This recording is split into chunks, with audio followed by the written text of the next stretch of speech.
meetup. And then these are all the people who have helped me build this thing. George Carlin, Emmanuel Velichowski, Ralph Abraham, Laird Scranton, Adam Curtis, Alex Gray. There's Benoit Mandelbrot with the Mandelbrot set right there. What's this guy's name? Russell, what's his name? God, why can't I think of it? These two guys right here are Fingerprints of the God. This is Wallace Thornhill. I can't ever remember that guy's name. This guy is Buckminster Fuller. Russell Crowe. Yeah, that's the first name that comes to my mind. Yeah. And then Jimmy Dore is a big one. And then Mr. Rogers, Fred Rogers, philosopher ahead of his time. And then this guy, Alan Green, him and I are pretty good pals, and he has been a tremendous influence on this project. So, because it's like, it's just super crazy.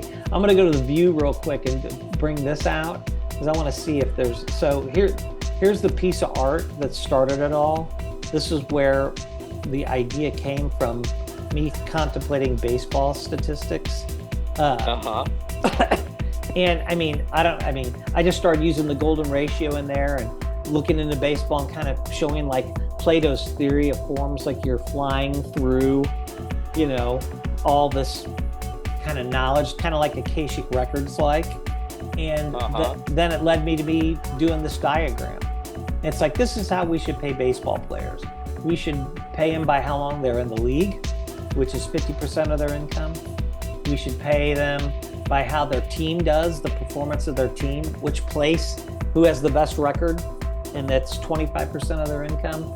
And then their individual statistics would be the other 25% of the income. So like, you could be a rookie, you could be on the worst team in the league, but then you could hit for the Triple Crown, RBIs, home runs, and an average, right? And you'd be one of the best, the highest paid baseball players in the league. But you wouldn't get paid till the end of the year at a banquet, because what they do is they would put all the money from all the TV deals, from every single penny, nickel, dime, and quarter that that the baseball teams make, it would go into a pot or a kitty, and then they distribute it to each player at a big awards banquet. So like all the rookies would get their paychecks throughout the year, but then how the teams do, and then how the individual statistics, they get all that at the banquet, because everybody would live on what their how their team, on their how long they've been in the league. So basically, if you can see this, the job spectrum is the trunk of the tree, the guilds are the branches, the participants are the leaves, the filling out the survey is the photosynthesis, the monthly data display is the flowering, the monthly guild purse split is the fruit, the advertising in the media space are the roots, and the advertiser's media buy is the rain.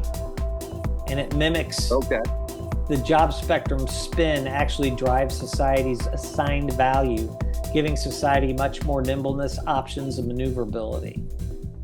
Just through the month to month to month different aspects of how this thing works. 12 steps to sustainable growth. And then the visual display of quantitative data with this graphic right here, Mark, this shows how the job spectrum emulates consciousness down to the atomic level, because how the data points appear in the different XYZ axis where we graph the direction of how we want society to go, according to how the job survey results on a month-to-month basis. That emulates how electrons behave within an atom, in like a hydrogen atom. The electron arranges itself along the poles of this XYZ axis. It's insanity that I'm not this smart, right?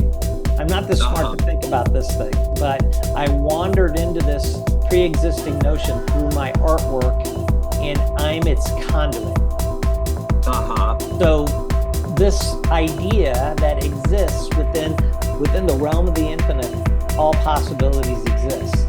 So this isn't the way forward. Okay, it's a way forward. Sure.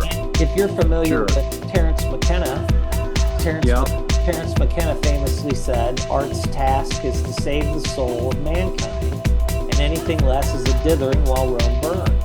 Because if an artist who are self-selected, who's got two thumbs and is a self-selected artist? This guy, okay? If the artist cannot find the way, then the way cannot be found. So I'm not telling the globe via William Shakespeare, all the world's a stage, that this is the way forward. This is a way forward, and there's a big difference. I am not so full of myself to think that I have all the answers. Yeah. Sure. But can we do better than what we're doing now with this freaking trickery and parasitical behavior and wars for profit and blood sucking and child molesting, island hopping, Jeffrey Epstein, leadership class, fear mongered, totally crazy bullshit reenactment that we're all experiencing. That's from Kentucky Fried Movie, by the way. So we have to do better. Right, we do. And this is a way to kind of turn the corner and start. I like to call it a pivot. It's like a bounce, because it is, and I see that as like rocks tumbling down strata, because when I'm under a nice edible and I've got my wits about me, I see this. I see consciousness. I see how consciousness operates.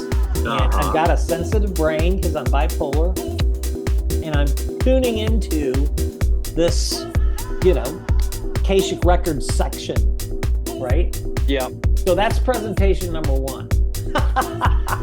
Do you have any questions? Yeah, I got a lot of questions. So